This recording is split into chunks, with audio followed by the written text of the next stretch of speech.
సామాన్యులుగా Shri Lakshmi agro forms మరియు ప్రాజెక్టులో invest చేయండి. రేపటి కోటీశ్వర్లు అవ్వండి. సంప్రదించవలసిన నెంబర్స్. ఇప్పుడు చెప్పేటోడు మహా ముదురు. ఇలాంటి కాదు. డేటింగ్ యాప్లలో అమ్మాయిల్లా చాట్ చేయడం, ముగ్గులోకి లాగటం, ఆపై బ్లాక్మెయిల్ చేసి భారీగా డబ్బులు గుంజే ఈ ముదురు మగాణ్ణి హైదరాబాద్ సైబర్ పోలీసులు పట్టేశారు. బెంగళూరులోని ఒక విలాసవంతమైన ప్రాంతంలో నెలకు 75,000 రూపాయలు అద్దె చెల్లిస్తూ ఖరీదైన కార్లలో జల్సాలు చేసే వీడి హైటెక్ వ్యాపారాన్ని చూసిన పోలీసులు సైతం ముక్కున వేలేసుకునే పరిస్థితి.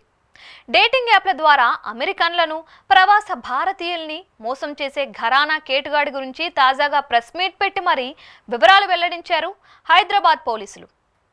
బెంగళూరులోని బ్రూక్ఫీల్డ్ ప్రాంతానికి చెందిన 26 ఏళ్ల రిత్ బేడి గతంలో అమెరికాలో మెకానికల్ ఇంజనీర్గా పనిచేశారు. 6 ఏళ్లు అక్కడే ఉండి బెంగళూరుకు వచ్చాడు. ఐటీ కంపెనీలో పనిచేసే ఇతడికి విలాసవంతమైన జీవితం అలవాటైంది. ఆన్లైన్ గేమ్స్కు అలవాటు పడి జాబ్ పోగొట్టుకున్నాడు. ఆర్థిక ఇబ్బందుల్ని అధిగమించేందుకు తప్పుడు దారి పట్టాడు.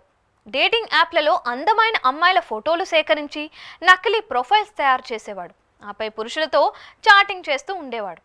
పక్కా ప్లాన్తో భారతీయులను కాకుండా అమెరికాలో ఉండే భారతీయుల్ని టార్గెట్ చేసేవాడు. అమ్మాయిలా నటిస్తూ చాట్ చేసే ఇతగాడు తన అర్ధనగ్న చిత్రాలను పంపి ముగ్గులోకి లాగి అవతల వారి ప్రైవేట్ చిత్రాలు సేకరించేవాడు. అవి చేతిలో పడిన తర్వాత నుంచి బెదిరింపులకు దిగేవాడు. అడిగినంత డబ్బులు ఇవ్వాలని, లేకుంటే ఫోటోలు బయట పెడతాను అంటూ బెదిరింపులకు దిగి అందిన కాడికి డబ్బులు దోచేసేవాడు. ఇదే ధోరణిలో అమెరికాలోని ఒక భారతీయుడిని మోసం చేశాడు. అతడి నుంచి $1,721 వసూలు చేశాడు. అయినా బ్లాక్మెయిల్ ఆపలేదు. ఈ వేధింపుల వ్యవహారం హైదరాబాద్లో ఉండే అతడి తండ్రికి తెలిసింది. సైబర్ పోలీసుల్ని సంప్రదించగా వారు కేసు నమోదు చేశారు. విచారణ చేపట్టిన పోలీసులు టెక్నికల్ ఎవిడెన్స్తో బెంగళూరు నుంచి మోసం జరుగుతున్న విషయాన్ని గుర్తించి అతన్ని అదుపులోకి తీసుకున్నారు. అతడి లైఫ్ స్టైల్ చూసిన పోలీసులే అవాక్కయ్యే పరిస్థితి. ఖరీదైన విల్లాల్లో ఉండటం, పగలంతా నిద్రపోవటం, రాత్రిళ్ళు మోసాలు చేయటం ఇతనికి అలవాటు. పోలీసులకు దొరకకుండా ఉండేందుకు నకిలీ సిమ్ కార్డులు వాడేవాడని గుర్తించారు. అయినప్పటికీ పట్టుబడ్డాడు. ఈ మొత్తం ఉదంతం సారాంశం ఏంటి అంటే, తప్పుడు పనులు చేసేటోళ్ళు ఎప్పటికైనా దొరికేస్తారు. తస్మాత్ జాగ్రత్త.